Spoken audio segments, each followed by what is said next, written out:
How are you all? Hope you're all okay. Was it hot? We've all been mentioning the weather. That was a heat wave. I've never experienced anything so hot, and the wind was frightening, wasn't it? I've got to admit, I'm a sun worshipper, but that combination was scary. Glad we've got back to a bit more normality now. I love it, love the weather, but those couple of days was, especially I think it was the Tuesday, was something I've never experienced before. 39, 40 degrees, and that wind, wow. Gardens scorched, lots of plants are scorched, fish are doing great. Water temperature got up to about 23.5, 24. Dropped back down to about 19, 20 now, so that didn't last long. So yeah, I've had a bit of rain, a bit of a tickle with the weather, and the shower's gone off, the air's gone off, because I've normally got a feeder up on here. Look at my previous videos, there's normally a feeder on here, one of them, something mate 7,000 or something like that, but that's in my grower, so I'm just feeding them by hand. I'm feeding them Aquasource. This is Aquasource sinking growth, I think, which they're loving. Can feed the chag. The chagoy absolutely loves hand feeding. Let me see if I can get her over. Just put my hand in, soak it a little bit, and that's become absolutely game for it every time.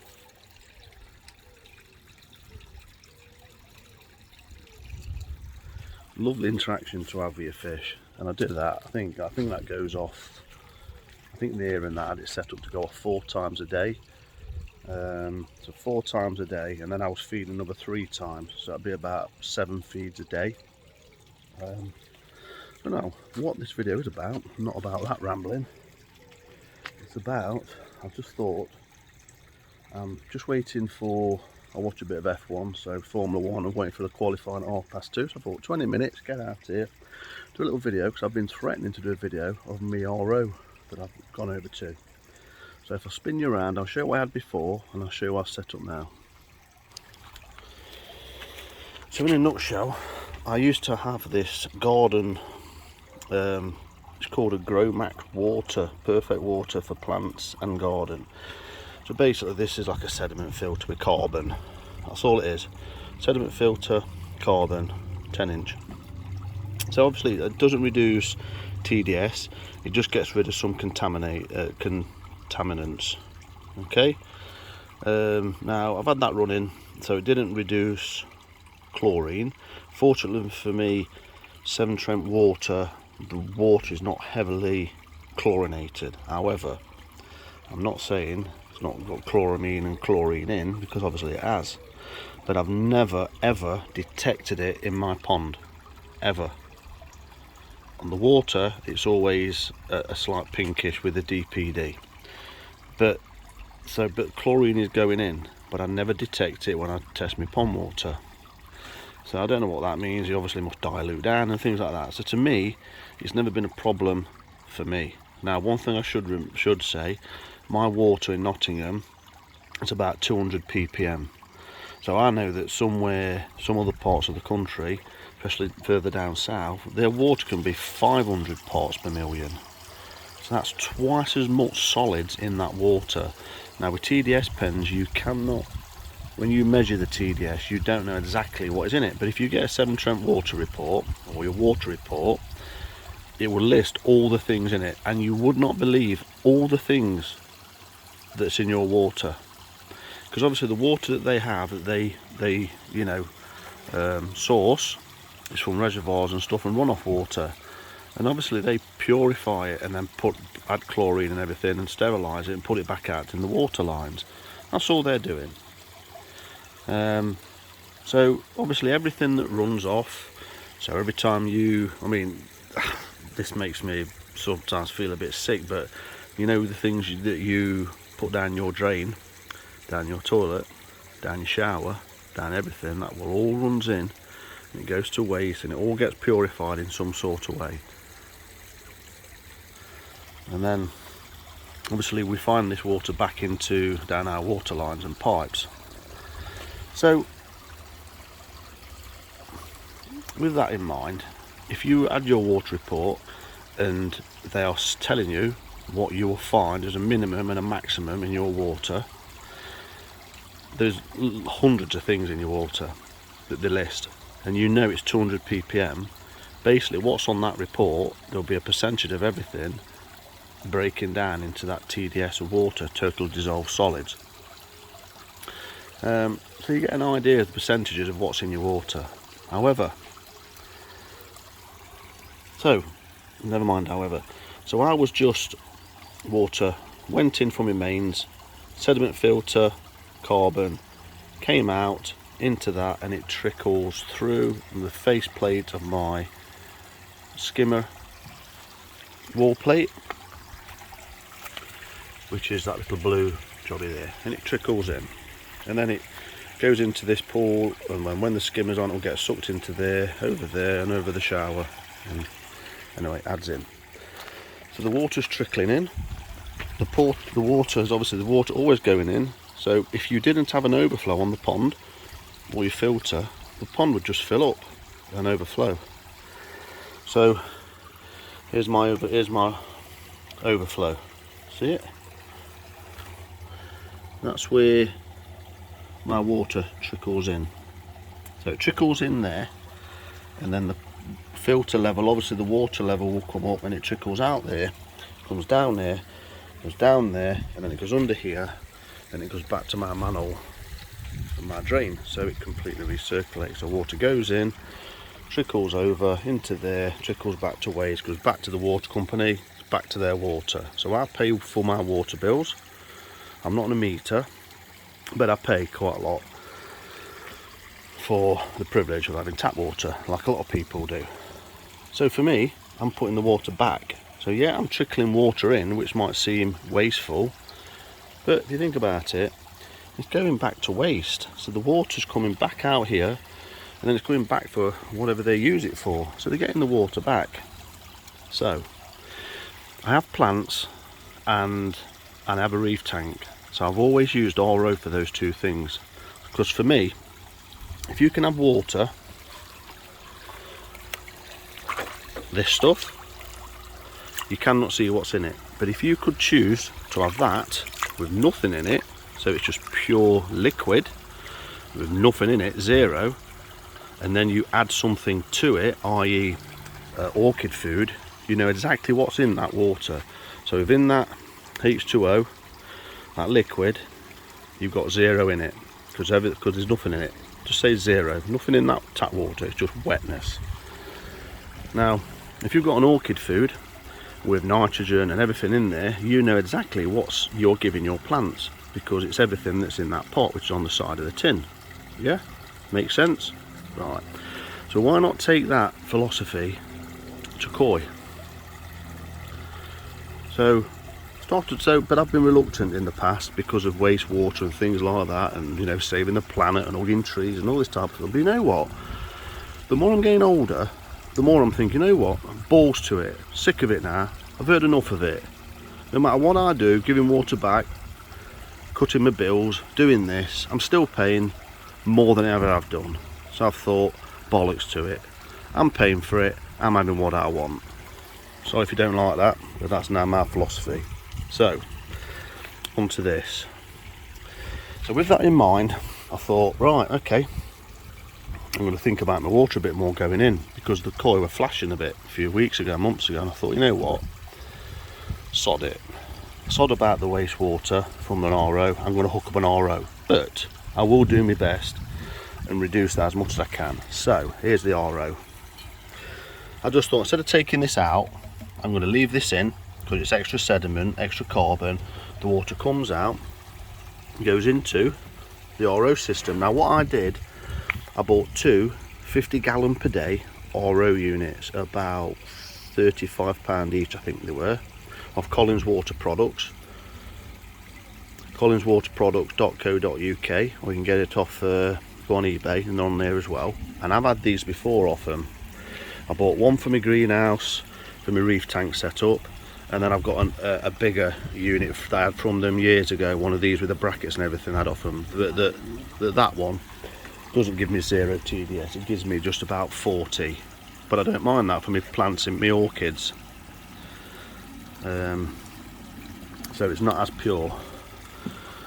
So back to this, I thought, right, buy two, and what I've done, I've put two membranes, two of the membranes, so one of them, so two kits. So let me just break that down. There was two kits: sediment filter, a carbon filter, a membrane, and then the DI resin at the end. So picture that, that's all it was. I had two.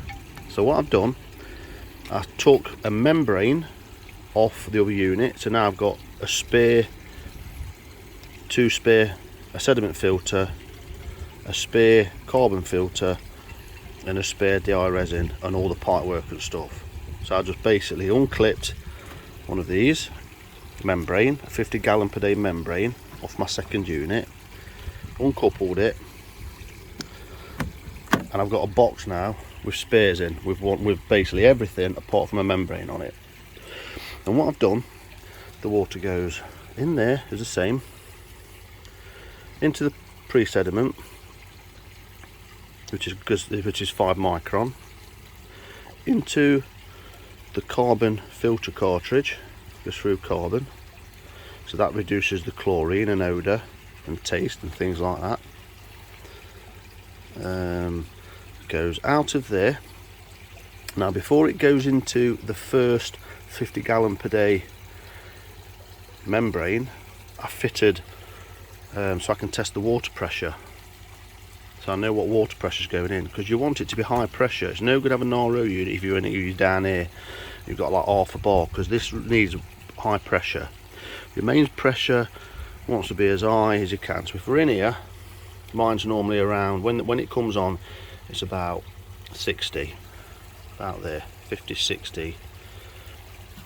Now you could get higher, so you could fit a pressure pump. Some RO systems have a pump, so the pump comes on and it pumps higher pressure than the water coming in, the source water, to higher than that, so you get an, so the RO is more efficient. The more efficient it is, the less waste it produces. It works to its maximum potential. Like most things, if your car's finely tuned with the right pressure and everything going into it, it's injected and stuff, everything will work to the best it can. So mine won't be, because I haven't got the maximum pressure, but it's in good limits, so I won't be having, you know, the efficiency won't be that low. So that tests the pressure going in, so I can see it, just a T. Shows me the pressure. It's obviously 0 at the minute because it's turned off, and I'll show you why. Then it comes in there through the membrane, then there's one side that's waste, and then the other side the exit. So that would normally be exiting, that's your water, pure water then. But then what mine does, the waste is coupled up here. No, hang on, no it's not, that's not the waste. The waste comes out, my waste comes out, and it comes out and goes into the next.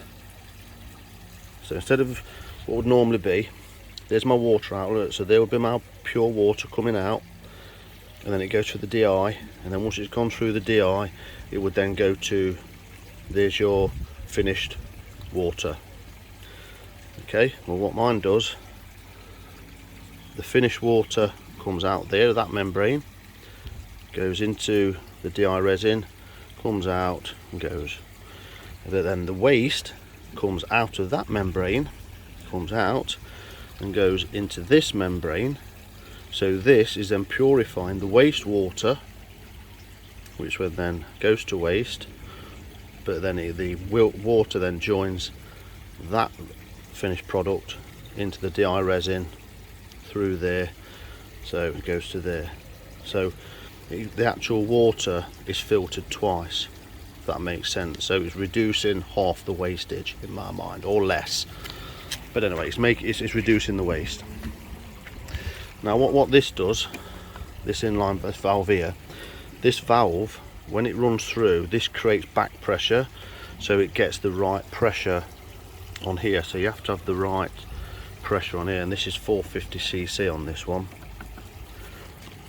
And then there's your, then you open that, and that basically flushes the whole system out, flushes everything out, and then it restores its efficiency again. You're meant to do that every so often.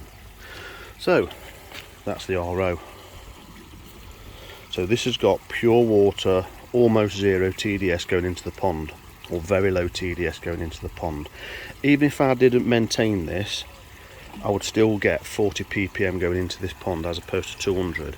And if you're on a high TDS, you could go from 50 to 0, and with a poorly maintained RO, from 0 to say 40, 50. Worst case scenario, if you left all those filters to go to crap, it would just, you just monitor your TDS, your output, and then once you start getting 1, 2, 3 ppm, it's probably the resin, the final polishing, that you have to swap.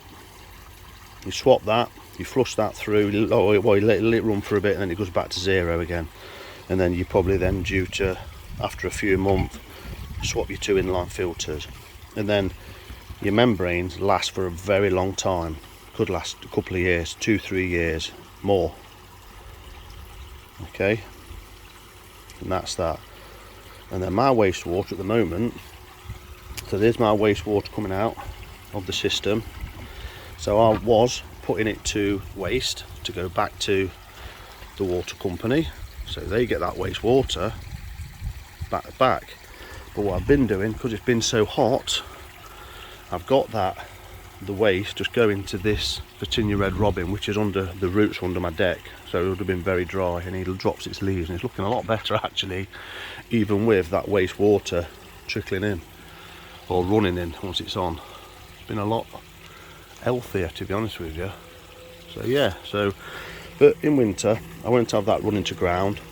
I'll pull that out just like that, and it will just simply go in there. So when my RO's on, the waste water from it will go back down the drain and to there. Now some people, you can store that and use it to water, but it's the waste water from the tap water, so it's everything taken out of the water, so it's not really got a great use. So, but for me, it will go back to the drain, go down the main sewerage, just go back to Severn Trent, and they'll get the water back. And what's wrong with that? I think it's worth it. Even if I was on a water meter and it was costing me a few £100 a year, £400 a year maybe, for that privilege, as opposed to being it on, I'm paying for it anyway. But if I was on a water meter and people say, oh, I'm on a water meter, I can't do it. Well, why not? Why not? So for me, methodology is, I've not got a big blue. I've not got a big blue that costs a couple of £100. I've not got to fill it with this specialised carbon that you can get, which costs an absolute fortune, and keep replenishing that. And I know I haven't got to get a chlorine tester anymore, because I know an RO unit will take everything out. So I've got no ana checker, no chlorine tablets, DPD tablets, not need them, don't need a big blue, don't need to keep replenishing all that stuff. So take that into account of your cost and hassle. It's a no-brainer, isn't it? You eliminated all that stuff. You can take it all out of your system and get rid, or never have it in the first place, and do that and have pure water going in, and you've got the best water that you're ever going to have. It's a no-brainer for me when you really think about it, and you just break that cycle of thinking, oh, I'm not having water being wasted. Well, it's not. Going back to bloody Severn Trent, so I've paid for this water. I've paid for this water, and I'm giving Severn Trent that water back. And it's livestock. The justification, it's livestock. If you ring up Severn Trent and you say, look, I'm concerned about my water, can you come and test it? They will be out to you within a week testing it, because you tell them you've got livestock, i.e. koi. They come out like that, and you're treated really well, because they understand that you've got livestock. So now the RO, what I do, I just hang it up on here, look. So because I'm outside, I ain't got much room, I will have that like that hung up on there, look. And I'll put, so that'll be hung up on there, and then I'll have this like polystyrene will be over the top. It's all polystyrened out, and this is never frozen in winter here in Nottingham. It won't, I just don't think that will freeze. So that's that, but here's the trick. Instead of having it running 24/7, increasing the load on the pond and the amount of water you're putting in, or trying to reduce it by your tap, here's the clever bit. If you work out what you want in your pond, and I'll show you here, and on the line you pop a solenoid valve, so my water comes out the RO, instead of going direct back to the pond, it goes through that solenoid valve, and the solenoid valve's over there because the cable's quite short.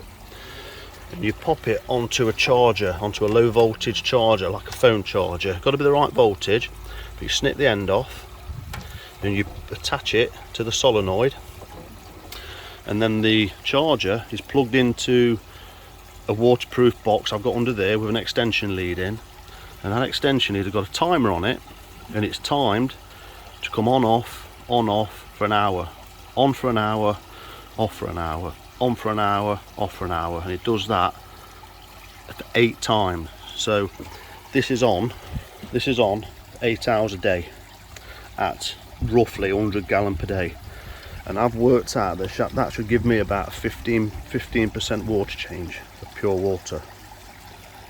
So as you can see, the water's onto that RO at the moment, but it's off. It's off. Now, anyone that don't know how solenoid valves work, how they work is basic understanding is, I'm not really into all this stuff. It does bamboozle me sometimes, and I'm a gas engineer by trade, but it's magnetically charged. So what it does is it's magnetically charged. You can get them normally closed or normally open. So if it's normally open, it would always remain open. Okay, and then when there's power to it, when there's a low voltage that goes through that cable and charges the solenoid, it will open it. Or if it's normally closed, it would normally be closed and held by the, it's closed, and it is, you put power to it and then it's pulled to open. So either way, I think this one, I can't remember, it was only about £13, and that's only, like I say, it's 12 volt, and it's a water valve, 1/4 inch. I know you're going to say, oh, it's outside, but what I do, that's under there, look, and I'll put that there, and it's got me decking on top, that on top, and it won't get wet. So there you go. What do you think? I think it's ace. Now, if you're really clever, and there is some systems about Finch filtration has been knocked about a lot, this is like one of these, but super duper stainless steel. Well, I've seen them on a board, all made up. I've seen them with industrial type membranes, and you can get solenoid valves on your waistline, so you can have the timer coming on.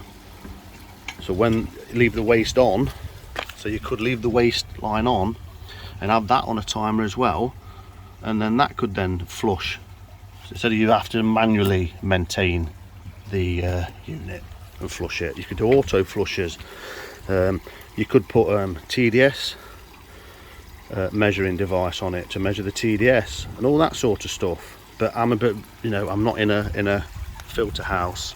So if I did, I probably would. And I've got a TDS inline one on my reef one down there. So I click a button, it tells me how many TDS it is, and it will say 0. And there's 3 points testing. So you can get ones, the ANA ones, I think you've got 3-point testing.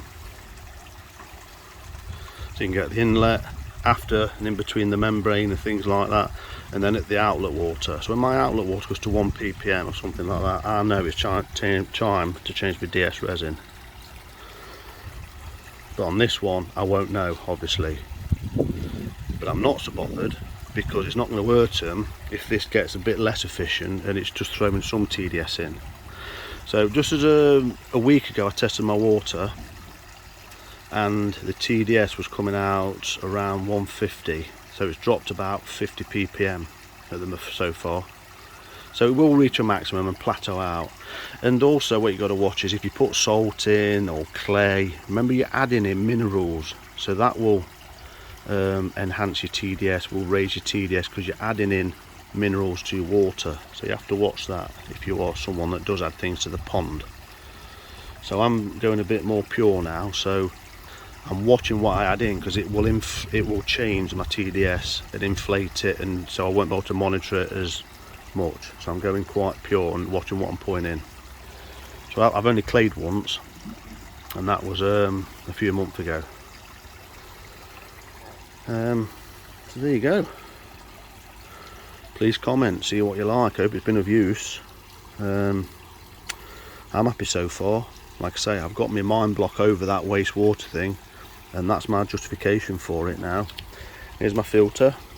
Bottom drain comes in, goes into here, settles in the outer, goes through the bucket, through these sponges, through the fine, sorry, not sponges, through the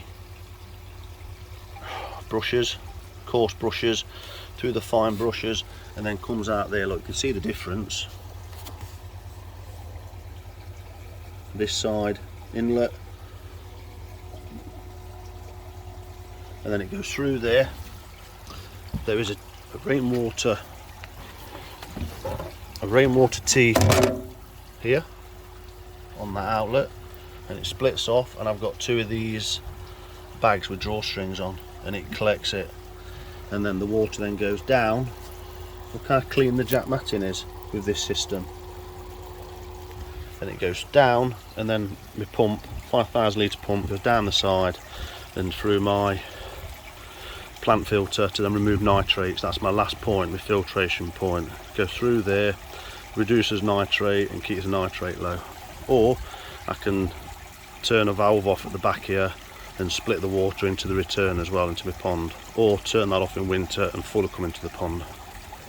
And then the skimmer just drops over the shower.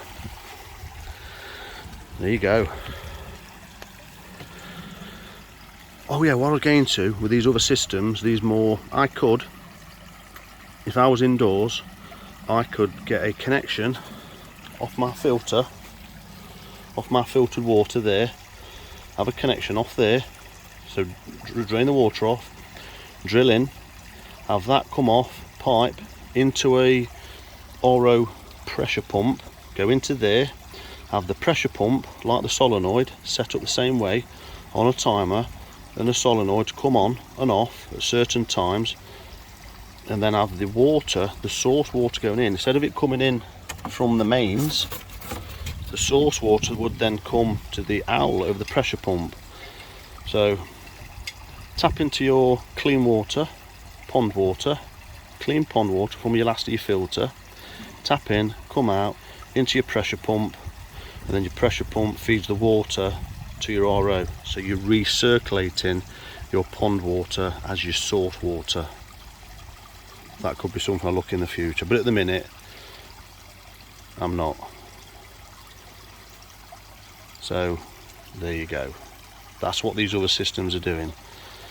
They're recirculating and purifying the actual pond water, and I think they mix it actually to get a balance so everything's not completely stripped. I'm pretty sure they do that on two sources, and they can mix the source. So they have the pure water coming in from a system like an RO, and they mix that. They could mix it 50-50 or 75% source water to the pond water, and so on and so forth. So again, a little bit technical there, but that's my interpretation of what they are doing there. But I'm purely purifying the water from that. In fact, what they're doing as well, I think they're mixing in, they're incorporating the waste, so they're making it more efficient. A bit like me and my inline stuff here, they're doing it in that own way, but then they're mixing the water as well, and that's why they've got so many solenoids and valves and timers and stuff. Okay, so hope you enjoyed that. let me know what you think. A bit of a long one, 30 minutes of that one. Have a great week. Please hit that subscribe button, hit the like button if you liked it, hit the thumb down button if you didn't like it, and have a lovely weekend. See you on the next one.